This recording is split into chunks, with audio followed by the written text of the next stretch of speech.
moment isn't too big, your attention is just too far away. So players think that they freeze in big time moments because of pressure, because they lose their confidence, or because other teams just simply better. And these aren't the real reasons. That's what people think, but those aren't the real reasons why players freeze. And the reason why players freeze is because their attention is leaving the present moment and going to the future. And when this happens, players are going to start thinking about potential negative outcomes in the future. They're going to start imagining consequences and running through potential negative simulations and how they're going to handle those consequences. And when you do that, it takes you out of the present moment.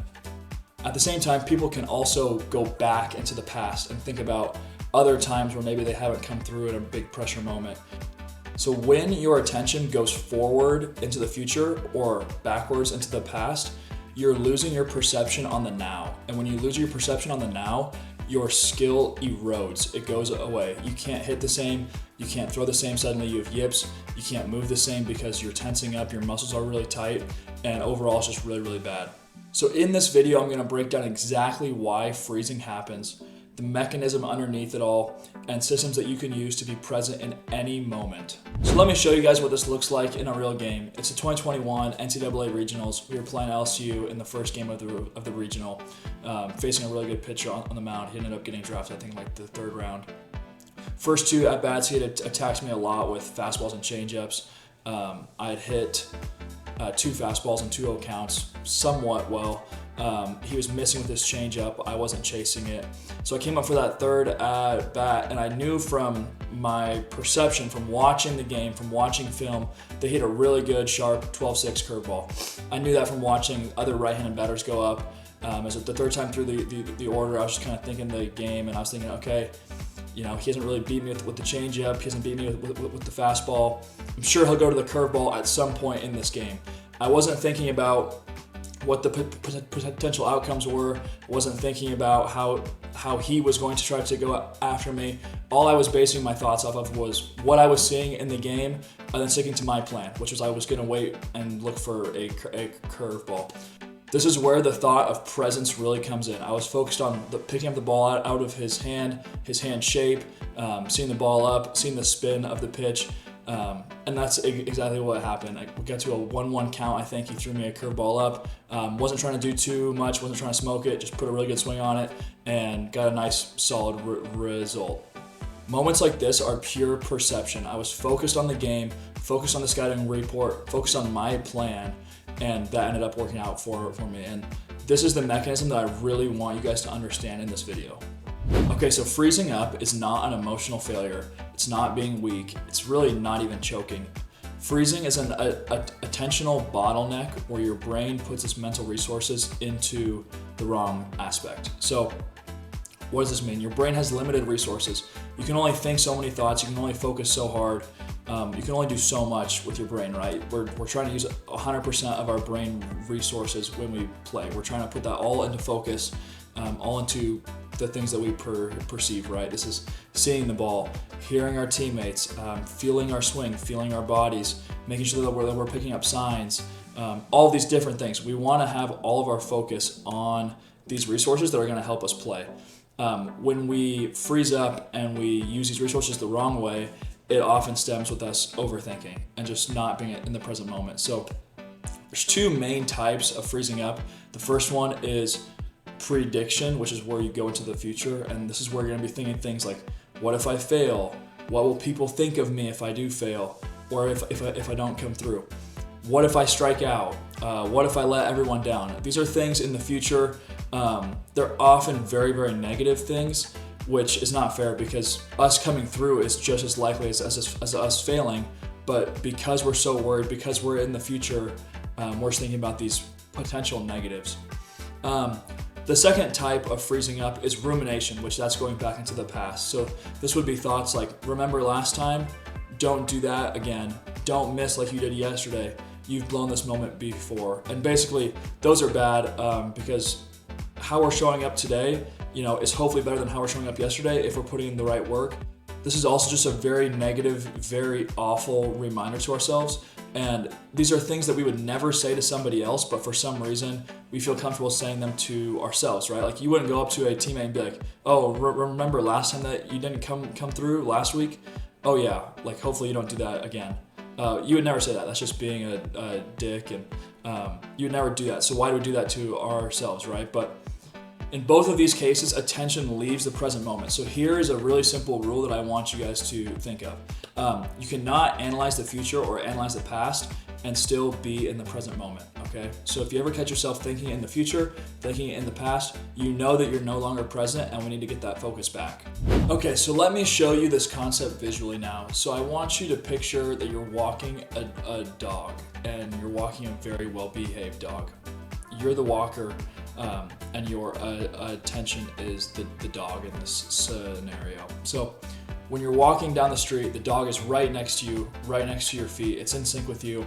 You're moving as one unit. This is what it looks like when you're very present.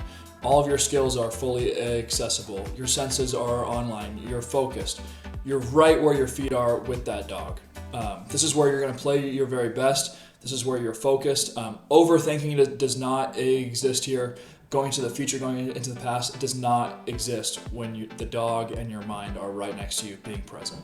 So now I want you to picture that dog pulling at the leash 20 feet. The leash is fully extended. It's just yanking you as you're getting pulled down the street, right? Some of us have probably walked pretty poorly trained dogs, and this is what poorly trained dogs do. They run way down the street, they yank it at the leash, and it's a really miserable walk. And this is also what it looks like when your mind is in the future. It's pulling you into this future moment that hasn't happened yet, and it's saying, look at all these bad things that could happen. Look at all these terrible, terrible things. How are you ever going to handle this? Because these terrible things are going to happen. And it pulls you forward into this reality that hasn't happened yet and that you have control over in the present. But because that dog is pulling at the leash, because your mind is way far forward, you aren't present and you can't think properly, you can't assess the situation properly. At the same time, really poorly behaved dogs, they also like to stop and smell the roses. They like to stop and smell bushes. They like to go to the bathroom. And this is where you're gonna be looking back behind you, pulling at the leash, saying, come on, like catch up, dog. And this is what your mind looks like when you're stuck in the past and you can't move forward. You can't be where your feet are because you're thinking about that game that happened last week, the game that happened last month, maybe even a game that happened years ago or a certain play that happened years ago. But it doesn't matter. It doesn't matter what we just passed because we're moving forward. We're where our feet are. We're on our walk. And if you can't do that, it's gonna be really hard to walk that dog and to be present. So I just want to show you guys this visually because it's a lot easier to see when you think about it as just walking a dog, right? You want the dog to be right next to you. The big takeaway here is that it's not your job to eliminate all thoughts. That's not what I'm saying. Having thoughts and being present are very key. Your job is to train your mind to be present and to not go into the future or go into the past. So how does this happen? Most players have been trained accidentally with systems that use a lot of outcome language. They've been trained to think the wrong things. So most of the time they're thinking things like, I have to come through with 2 strikes, like don't strike out here. I have to come through with 2 outs, put the ball in play. They're thinking about their batting average or just their stats in general. And the issue with all of these things are that they're all future-based outcomes. So it's not helping you right now in the box to think, oh geez, I have 2 strikes, I have to put the ball in play here. That's going to happen in the next 30 seconds or minute. That's not helping you. What you should be looking for are present-minded language. When the moment gets big, your brain is just going to default to the system that it's been practicing. And if it's practicing things like results, outcomes, future consequences, you're gonna fall back into this trap every single time. So once you understand this, everything becomes so simple because once we fix the attentional system, the freezing is going to disappear. Okay, so how do we do this? How do we become more present? There's so many different ways that we can do this, guys. I'm gonna share a couple right here with you. The main theme that all these tools are going to share is it's going to require you to become curious about these things and actually become focused and give it your very best effort. So the first way to become more present, just take a nice, full, deep breath. As you breathe in, feel your chest open up, feel your muscles. Really notice, what is my chest doing? What are my lungs doing? Is my throat doing? Feel that breath come in, and then as you exhale that breath, feel your muscles relax. Just overall, just have a nice 3 to 5 second deep breath in, deep breath out. Feel what your body's doing. Notice what your body's doing. Feel yourself calm down. That's a great way to get yourself more present and also slow yourself down physically, slow yourself down mentally. It's a great reset. Maybe you're somebody that doesn't want to take a deep breath. You'd rather do something like a verbal cue. This could be something like see the ball up, pick out the seam early, have a quiet head, whatever that may be. Make sure that you are fully committed to what you are saying and doing that for the remainder of that pitch, okay? If you say see the ball up, don't step into the box and now start second guessing yourself and now changing, because now you're thinking about thinking, you're not even thinking about what's happening.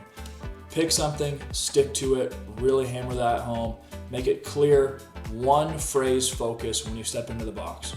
Maybe you're someone who wants a physical action anchor. This could be pounding your chest. This could be clapping. This could be redoing your batting gloves. This could be pulling some dirt out of the batter's box with your foot.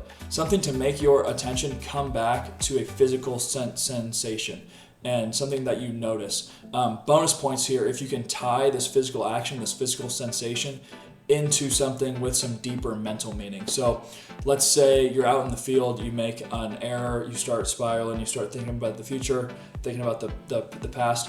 Really simple way, like clap, and as you're clapping, picture that mistake being in between your hands and you're smushing it and you're destroying that mistake. Something that I would do, I would always drag dirt out of the batter's box after a bad call, after I chased a really bad pitch. I would dig dirt out, and to me, that was me digging the last pitch out. That was me getting rid of the last pitch, getting rid of that mistake, and then I would fill it up with a little bit of dirt with my feet to have a new base for that next pitch, and that really helped me. The final thing is just going to be a 3 perception scan. So this is like, say out loud one thing that you see, one thing that you hear, and one thing that you feel. Should take about 3 to 5 seconds to just notice one thing. That just gets you right back in this moment, right? Because we're focusing on things that we are perceiving at that current time. We're not focusing on things that we're thinking or things that we're worried about. So all of these things are different ways to become more present. There's even more, guys. There's so many more ways. You can look them up. You can search them out in different ways. Do whatever works for you, right? This is not a one-size cookie-cutter approach. Try these things out in your next game. Try these things out in your next practice, in your next scrimmage. Do what works for you. Maybe take 2 or 3 that you can rely on when you're base running, fielding, hitting, whatever that may be. But do it for you. Do it with what works for you, not what works for me, not what works for your teammate. Figure out what works for you, because this is going to be something that you're going to rely on in those big pressure moments. Okay, so to recap, freezing is a trained attentional pattern. There's nothing wrong with you, it's just how you've been trained to think.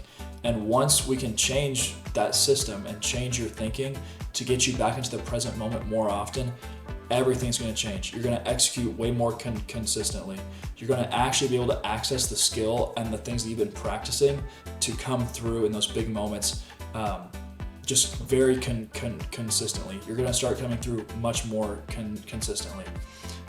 If you liked this video, if you got something from it, please like, subscribe, share this video to your teams, to teammates, to coaches that you know. I really appreciate it. I'll be making weekly mental performance videos, giving out tons of free value, letting you guys know the tools and strategies that I used in my career to help you guys play much better.